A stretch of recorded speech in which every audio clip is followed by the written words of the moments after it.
بسم اللہ الرحمن الرحیم۔ تمام تعریفیں اللہ سبحانہ تعالیٰ کے لیے جو وحدہ لا شریک ہے، ہمیشہ سے ہے اور ہمیشہ رہے گا۔ السلام علیکم ورحمۃ اللہ وبرکاتہ۔ برز آف لائف کے پیارے دوستو، ہم امید کرتے ہیں کہ آپ خیریت سے ہوں گے اور ہماری دعا ہے کہ اللہ تعالیٰ آپ کے ساتھ ہمیشہ خیر و عافیت کا معاملہ فرمائیں۔ آج بابا جی اشفاق احمد سیریز میں جو عنوان ہے وہ ہے انسانوں کا قرض۔ میری زندگی میں عجیب و غریب واقعات رونما ہوتے رہتے ہیں اور ان میں سے کچھ میں آپ کی خدمت میں بھی پیش کرتا رہتا ہوں۔ اکثر لوگ مجھے راستہ روک کر پوچھتے ہیں کہ ہمارے ساتھ ایسے واقعات کیوں پیش نہیں آتے جس طرح کہ آپ کے ساتھ پیش آتے ہیں۔ تو میں ان سے عرض کرتا ہوں کہ میں تھوڑا وصول کنندہ یعنی ریسیپٹیو ہوں، اور جو وائبریشن آپ اپنے بدن یا وجود میں رکھتے ہیں وہ باہر کی وائبریشن سے مل جاتا ہے اور پھر وہی کچھ ہونے لگتا ہے جس کی آپ کے اندر کو توقع تھی یا جس کا انتظار تھا۔ میں ہر روز صبح سویرے اپنے بستر سے ہمیشہ ایک دستک پر بیدار ہوتا ہوں، اور جب میں دروازہ کھولتا ہوں اور جب میں دروازہ کے سامنے دیکھتا ہوں تو میرے گھر کے دروازے پر ایک سر پر ٹوک لگائے ہوئے، چیک کا سوٹ پہنے ہوئے اور ہاتھ میں رولر پکڑے ہوئے ایک شخص کھڑا ہوتا ہے۔ وہ میرے گھر کے دروازے کو زور سے بجاتا ہے، اور جب میں باہر نکل کر اس سے ملتا ہوں تو وہ مجھے ہمیشہ ایک ہی بات کہتا ہے کہ آپ کے ذمہ میرا قرض واجب ہے، وہ قرض لوٹائیے۔ اور میں بہت حیران ہو کر اس کی شکل دیکھتا ہوں اور اس سے کہتا ہوں کہ میں نے تو کبھی آپ سے کوئی قرض نہیں لیا، لیکن وہ بہت سے کاغذات کے پلندے نکال کر میری طرف بڑھا دیتا ہے اور کہتا ہے کہ آپ نے مجھ سے $35 بلین قرض لیا ہے، اور یہ دستخط ہے آپ کے بڑوں کے، آپ کے آباء و اجداد کے، جنہوں نے یہ قرض لے کر کہیں استعمال کیا ہے۔ اور میں اس کی بات سن کر شرمندہ اور نہایت کچا پڑھ کے اس سے کہتا ہوں کہ اس قرض کی بابت مجھے تو علم نہیں کہ یہ کب لیا گیا تھا، کیوں لیا گیا اور کس جگہ پر استعمال ہوا، لیکن وہ کہتا ہے کہ اس قرض کی ادائیگی کا جلد بندوبست کریں ورنہ یہ آپ کے لیے اچھا نہیں ہوگا۔ خواتین و حضرات، میرے ہر دن کی ابتدا کچھ اسی طرح سے ہوتی ہے۔ اس کے بعد میں پھر گلیوں، بازاروں، پارکوں میں گھومتا رہتا ہوں اور اس بوجھ کو اپنے ساتھ اٹھائے پھرتا ہوں۔ بہت سے لوگ ایسے ہوں گے جن کی طبیعتوں اور کندھوں پر یہ بوجھ نہیں ہوگا، لیکن پتہ نہیں کیوں مجھے اس شخص کی شکل سے بھی خوف آتا ہے، اور مجھے اس بات کا خوف بھی رہتا ہے کہ کل صبح پھر وہ میرے دروازے پر آ کر اسی زور سے ڈنڈا بجائے گا اور مجھ سے اپنے قرض کا تقاضا کرے گا۔ میں پارکوں میں گھومتا رہتا ہوں اور وقت گزارتا رہتا ہوں، لیکن مجھے معلوم نہیں ہے کہ وہ قرضہ جو میرے ساتھیوں، بڑوں یا پرکھوں نے لیا تھا وہ کہاں ختم ہوا، کیسے خرچ ہوا، کس مقام یا جگہ پر اس کا استعمال ہوا، یا اس قرض کی رقم سے کیا فائدہ اٹھایا گیا اور اس دولت کا ذاتی، اجتماعی یا قومی طور پر کیا فائدہ حاصل ہوا۔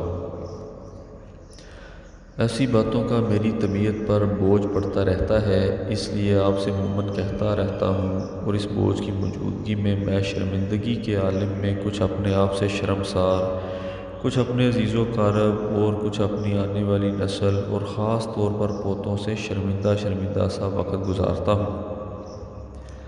اللہ نہ کرے کہ آپ پر ایسا وقت آئے۔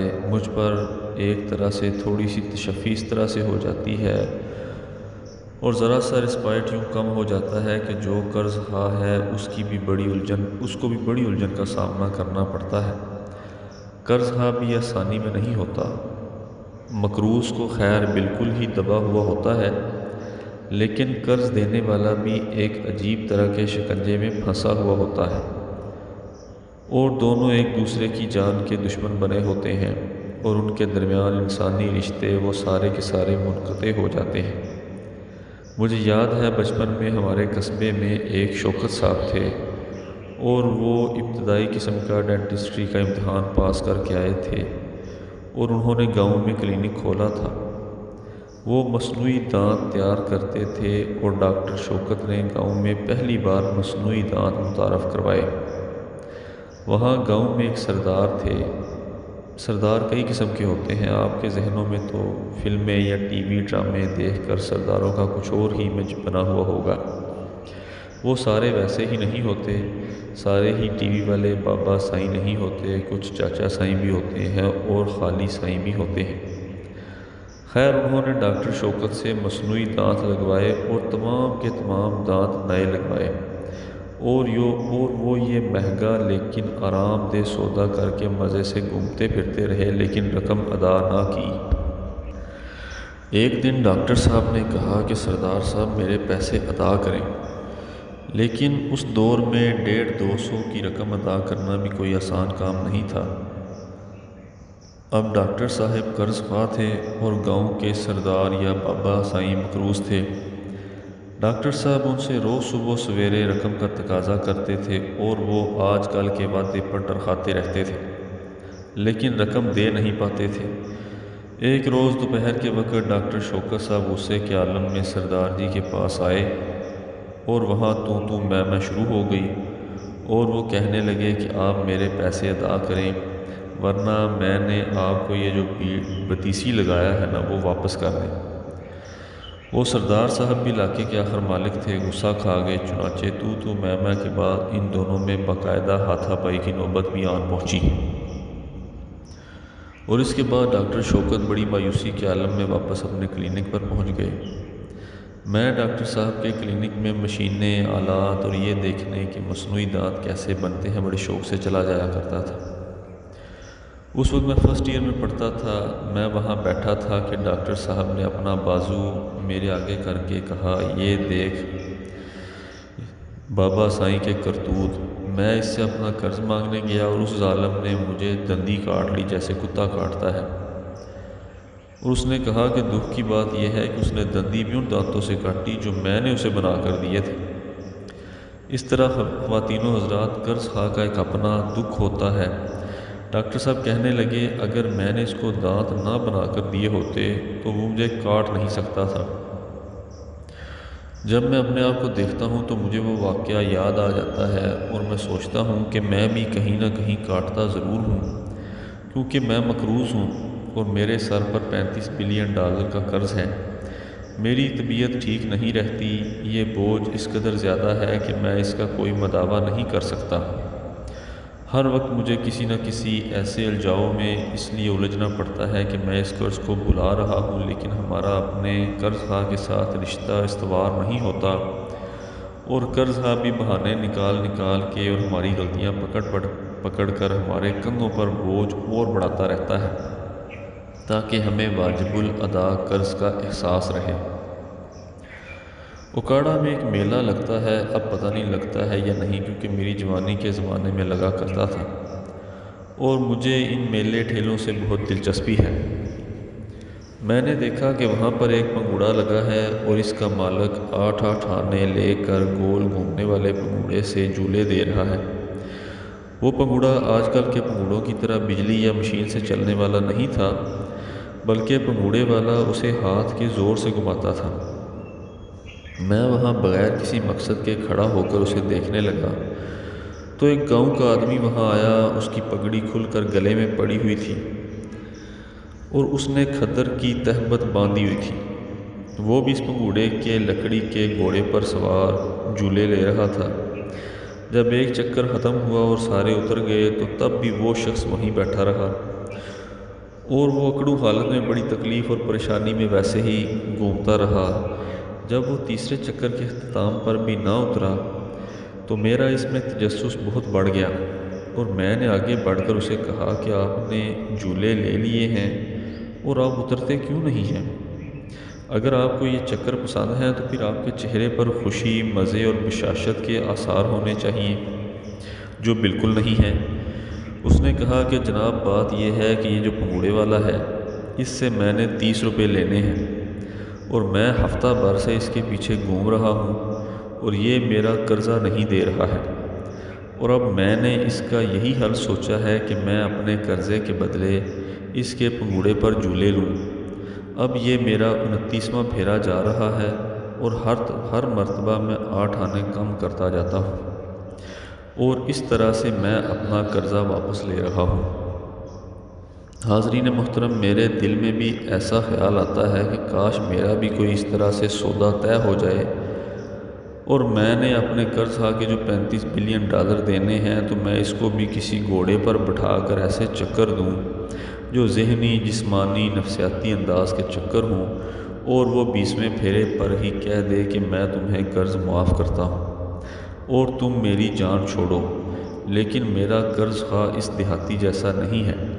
وہ دیہاتی تو بڑا سیدھا، بھلا سا اور نیک آدمی تھا۔ اس کا غصہ ایک چھوٹی سی پٹڑی پر چل رہا تھا، جبکہ میرے قرض کا غصہ میری ساری کائنات پر محیط ہے۔ اس نے میری زندگانی کو اپنے شکنجے میں لے رکھا ہے اور وہ مجھے چھوڑتا نہیں ہے۔ آغا حشر کا جب طوطی بولتا تھا تو فلم والے ان کے پیچھے پیچھے بھاگے پھرتے تھے کہ آپ فلم کے لیے کچھ لکھیں، لیکن وہ اپنی تھیٹر کی زندگی اور اس تصور میں اتنے مگن تھے کہ وہ فلم والوں کو گھاس نہیں ڈالتے تھے۔ مختار بیگم بتاتی ہیں کہ انہیں کپڑے سلوانے اور پہننے کا بڑا شوق تھا۔ ممبئی کا ایک بڑا معروف درزی تھا۔ آغا حشر نے اپنا سوٹ سلنے کے لیے اسے دیا اور اسے کہا کہ آپ مجھے ایک تاریخ بتا دیں تاکہ میں اپنا سوٹ آ کر لے جاؤں، کیونکہ وقت کی کمی کے باعث میں بار بار نہیں آ پاؤں گا۔ انہیں تاریخ بتا دی گئی اور جب مقررہ تاریخ پر وہ اپنا سوٹ لینے آئے تو درزی نے کہا کہ جی میں ابھی تک سوٹ کی کٹنگ نہیں کر سکا۔ اس پر آغا صاحب بہت ناراض ہوئے اور واپس آ گئے۔ اس درزی نے انہیں عرض کی کہ میں آئندہ ہفتہ کو آپ کا سوٹ تیار کر کے رکھوں گا۔ آغا صاحب ہفتے کو گئے تو بھی سوٹ تیار نہ تھا۔ درزی نے کہا کہ سر آپ اتوار کو آ جائیے گا، میں چھٹی کے دن بھی آپ کی خاطر دکان کھول لوں گا۔ جب وہ سنڈے کو گئے تو تب بھی سوٹ تیار نہیں تھا۔ اس طرح وہ آتے اور جاتے رہے۔ جب آغا حشر نے ٹیلر ماسٹر کی دکان پر جانا چھوڑ دیا تو وہ درزی سوٹ سی کر اور اسے پیک کر کے خدمت میں حاضر ہو گیا۔ آغا صاحب نے کہا کہ تمہارے پیسے تمہیں پہنچ جائیں گے، اور اس طرح سے مقروض اور قرض خواہ کا رشتہ شروع ہو گیا۔ ایک ہفتے کے بعد درزی بل مانگنے آیا تو انہوں نے کہا کہ آپ فکر نہ کریں، آپ کا بل آپ کو مل جائے گا۔ اب آغا صاحب کو درزی پر قیمتی وقت ضائع کرنے کا غصہ تھا اور وہ بدلہ لے رہے تھے۔ درزی نے کوئی 4-5 چکر لگائے۔ مختار بیگم بتاتی ہیں کہ وہ درزی بیچارہ ایک دن رونے والا ہو گیا اور کہنے لگا کہ آغا صاحب آپ ایسا کریں کہ مجھے ایک آخری وقت یا تاریخ بتا دیں، میں آپ کو درمیان میں تنگ نہیں کروں گا۔ آغا صاحب نے کہا کہ آپ ایسا کریں کہ ہر جمعرات صبح 10 بجے آ جایا کریں۔ وہ بیچارہ روتا پیٹتا چلا گیا۔ یہ واقعہ بتانے کا میرا مقصد یہ ہے کہ خالی مقروض پر ہی بوجھ نہیں ہوتا، قرض خواہ بھی جال میں پھنسا ہوتا ہے۔ ایک بڑا پریشان آدمی تھا۔ وہ راتوں کو جاگتا تھا اور چیخیں مار مار کر روتا تھا۔ وہ ایک ڈاکٹر کے پاس آیا تو ڈاکٹر صاحب نے کہا کہ آپ اپنے ڈپریشن کی اصل وجہ بیان کریں، آپ کیوں اس قدر پریشان ہیں؟ اس نے بتایا کہ میرے ذمہ 1 لاکھ روپے قرض واجب الادا ہے جو مجھے ادا کرنا ہے، لیکن میں اس کی ادائیگی کر نہیں سکتا۔ راتوں کو میں اس فکر سے جاگتا ہوں اور دن کو اس قرض کو چکانے کی تدبیریں کرتا رہتا ہوں۔ ڈاکٹر نے کہا کہ دیکھیے آپ کے ذمے قرض ایک کاغذ کے ٹکڑے پر ہی لکھا ہوا ہے نا، اس کو اہمیت نہ دیں، دفع کریں، جائیں اس کاغذ کے ٹکڑے کو پھاڑ دیں۔ اس نے کہا کہ ڈاکٹر صاحب بڑی مہربانی، اور وہ چلا گیا۔ وہاں ایک اور شخص بھی بیٹھا ہوا تھا۔ اس نے کہا کہ ڈاکٹر صاحب یہ جو شخص پریشان آیا تھا اور خوش خوش گیا ہے، آپ نے اسے کیا کہا ہے؟ تو ڈاکٹر صاحب نے کہا کہ میں نے اسے قرض کے معاہدے والا کاغذ پھاڑنے کا مشورہ دیا ہے۔ یہ سن کر وہ شخص رونے دھونے لگا اور کہنے لگا ڈاکٹر صاحب اس شخص نے مجھ سے ہی 1 لاکھ روپے قرض لے رکھا ہے۔ عید کے روز بھی میں یہی کہیں ایک غیر معروف کونے میں بیٹھا ہوا تھا کہ ایک بابا آ گیا۔ وہ پرانی وضع کا نیم فقیر یا نیم صوفی قسم کا تھا۔ وہ میرے پاس مخصوص قسم کے شعری جملے جو ہم بچپن میں سنا کرتے تھے۔ میرے پاس ایک 5 روپے کا نوٹ تھا۔ اس کے شعر سن کر میں نے اس کو 5 روپے کا نوٹ دیا، کیونکہ میرے بچے مجھے کہا کرتے ہیں کہ ابو اب آپ کی فقیر کو 5 روپے سے کم نہ دیجیے گا۔ تو میں نے سوچا کہ اب پھر میں کسی فقیر کو 5 روپے سے کم نہ دوں کیونکہ وہ ناراض ہو جاتے ہیں۔ اس شخص نے خوش ہو کے وہ نوٹ لے لیا اور کہنے لگا تو بڑا پریشان سا ہے اور یہاں اکیلا بیٹھا ہوا ہے، کیا بات ہے؟ میں نے کہا کہ مجھ پر بڑا قرض ہے اور میں کوشش کرتا ہوں کہ اس سے کسی طرح باہر نکل جاؤں، یہی میری پریشانی کا باعث ہے۔ اس نے ہلکا سا کہکا لگایا اور کہا شکر کر اللہ کا اور خوش ہو کہ تیرے اوپر کاغذوں، روپوں اور ڈالروں کا قرض ہے۔ اللہ کے سامنے سجدہ ریز ہو اور ہر وقت جھک کے رہا کر کہ تیرے اوپر انسانوں کا قرض نہیں ہے، تم نے کسی کو انسان نہیں لوٹانے۔ میں نے کہا بابا میں تیری بات نہیں سمجھا۔ کہنے لگا شکر کر تو نے کوئی قتل نہیں کیے، کسی انسان کی جان نہیں لی۔ اگر خدا نخواستہ تیرے اوپر جانوں کا بوجھ ہوتا تو اسے کیسے لوٹاتا؟ اور تیرے ملک والے بھی اللہ کا شکر ادا کریں کہ ان کے اوپر جانوں کا بوجھ نہیں ہے، کیونکہ اللہ قرآن میں فرماتا ہے کہ اگر تم نے ایک شخص کو ناحق قتل کیا تو گویا تم نے پوری انسانیت کو قتل کر دیا۔ میں نے اس سے کہا کہ الحمدللہ میرے اوپر ایسا بوجھ نہیں ہے۔ اس نے کہا کہ تم اپنے پڑوسیوں کو دیکھو، 73,000 بے گناہ کشمیریوں کے قتل کا بوجھ، اب یہ تعداد ہے بہت زیادہ ہو گئی، اتنا قتل کا بوجھ ان کی گردن پر ہے کہ وہ کیسے لٹائیں گے؟ کتنی بھی کوشش کر لیں، جدھر بھی مرضی بھاگ لیں، وہ 73,000 آدمی جن کے وہ مقروض ہیں وہ کیسے آدمی لٹائیں گے؟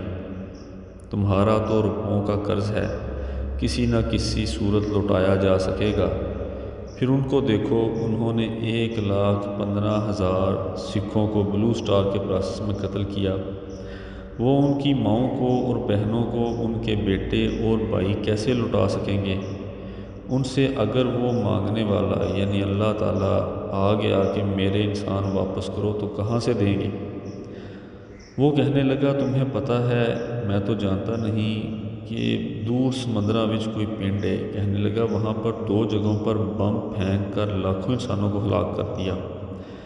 میں نے کہا کہ بابا ان شہروں کو ہیروشیما اور ناگاساکی کہتے ہیں، اب وہ کس طرح لاکھوں بندے لٹائیں گے؟ وہ بابا ٹپوسی مار کے چلتا ہے۔ اس نے مجھ سے کہا میں نے سنا ہے کہ جب امریکہ آباد ہوا تھا تو وہاں پر ایک قوم آباد تھی جسے ریڈ انڈینز کہتے تھے، وہ قوم اب ساری کی ساری ختم ہو گئی ہے، اور اب اگر کوئی کھاتے والا اپنا رجسٹر لے کر آ گیا اور اس نے موجودہ قوم جو بڑی طاقتور اور سیانی اور ماہر قوم ہے اس سے کہا کہ مجھے وہ آدمی واپس کرو، تم نے انہیں ناحق مارا ہے اور کیوں مارا ہے، جواب دو اور بندے واپس کرو، تو وہ کیا کریں گے؟ مجھے کہنے لگا تم کونے میں لگ کے پریشان بیٹھے ہو، حالانکہ تمہیں خوش ہونا چاہیے اور تمہاری قوم کے لوگوں کو خوش ہونا چاہیے کہ چلو تم قتل کر دیے گئے لیکن قاتلوں میں سے نہیں ہو۔ اس نے کہا کہ میں تو خوشی سے ناچتا ہوں کہ الحمدللہ مسلمان امہ پر یہ بوجھ نہیں ہے، مسلمان بے وقوف اور مقتول ہیں، قاتل نہیں ہیں۔ یہ پتھر لے کر مد مقابل کو مارتے ہیں اور پتھروں سے ان کے اسرائیل ٹینکوں کو نشانہ بناتے ہیں اور ان کے نیچے کچلے جاتے ہیں، جان سے جاتے ہیں، لیکن ان ظالموں میں سے نہیں جو انسانوں کا ناحق خون کرتے ہیں اور پوری کائنات اور معاشرے کو قتل کر دیتے ہیں۔ اس کی بات سن کر میں خوشی سے اٹھ کر کھڑا ہو گیا اور اس زور سے اب تک میں کافی خوش ہوں کہ الحمدللہ میری ذات کے اوپر اور میری قوم پر خون یا آدمی لٹانے کا بوجھ نہیں ہے، اور انشاءاللہ وہ وقت بھی بہت قریب ہے کہ ہم ڈھیر سارا قرضہ لٹا سکیں گے، اور شکر ہے ہمیں زندہ جیتے جاگتے انسان واپس نہیں کرنے ہیں۔ انسانوں کو لٹانے کے قرض دار ایسے بھی ہیں جو لمبی اڑانیں بھر کر اسکاٹ لینڈ پر جو نہ پیسے والا ہے اور نہ ہی ان کا کوئی قصور تھا ان پر بمباری کرتے رہے، ان سے تو ہمارا قرض اچھا ہے۔ میری دعا ہے کہ اللہ آپ کو آسانیاں عطا فرمائے اور آسانیاں تقسیم کرنے کا شرف عطا فرمائے، آمین۔